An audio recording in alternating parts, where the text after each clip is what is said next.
আপনারা জানেন যে লক্ষ্মীপুর জেলায় রহমতখালী খাল, বিশেষ করে লক্ষ্মীপুর পৌর এলাকা এবং এর আশেপাশে যে উপজেলার এরিয়া রয়েছে, একটি গুরুত্বপূর্ণ পানি প্রবাহের একটি আমাদের খাল আর কি।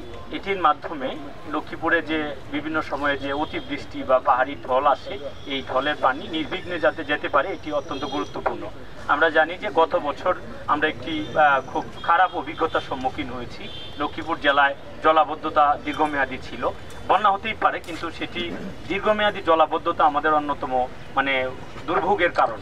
এই জলাবদ্ধতার কারণে আমাদের অনেক ক্ষয়ক্ষতি হয়, জানমালের ক্ষয়ক্ষতি হয়, বিভিন্ন ধরনের বাধার সমস্যার সম্মুখীন হই আমরা। লক্ষ্মীপুর পৌর এলাকায় রহমতখালী খালের প্রায় 8 কিলোমিটার রয়েছে। 8 কিলোমিটারের মধ্যে 2 কিলোমিটারের মতো স্থান আমরা চিহ্নিত করেছি, যেখানে আমাদের এই অভিযানটি সহজেই পরিচালিত করতে পারবো। এটি প্রথম ধাপ। পরবর্তী ধাপে আমরা আবার হয়তো বৃষ্টি আসলে আবার আরেকটি ধাপে এই অভিযান পরিচালিত হবে। এখানে 10 দিন ব্যাপী এই অভিযানটি পরিচালিত হবে।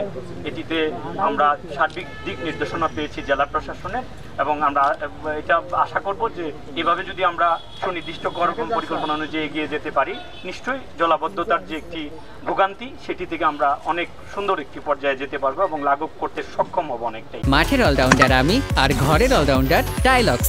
টাইলক্স টয়লেট ক্লিনার, ক্লিন মানেই টাইলক্স। লক্ষ্মীপুর জেলায় আমরা গত বছর যেটি দেখেছি, তীব্র জলাবদ্ধতার সংকটের কারণে বিভিন্ন ধরনের ক্ষতির সম্মুখীন হয়েছে, এমনকি আমাদের ফসলি জমির উৎপাদনও কমে গিয়েছে, এবং এটি সরাসরি প্রভাব ফেলেছে আমাদের খাদ্য সংগ্রহের অভিযান।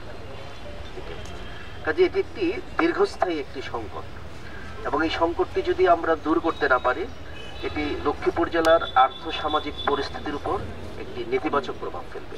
এই কারণে আমরা এই বছর খুব আগে ভাগেই, অর্থাৎ শুকনো মৌসুমেই উপযুক্ত পদক্ষেপ গ্রহণের জন্য সবাইকে নিয়ে একটি সভা করেছি।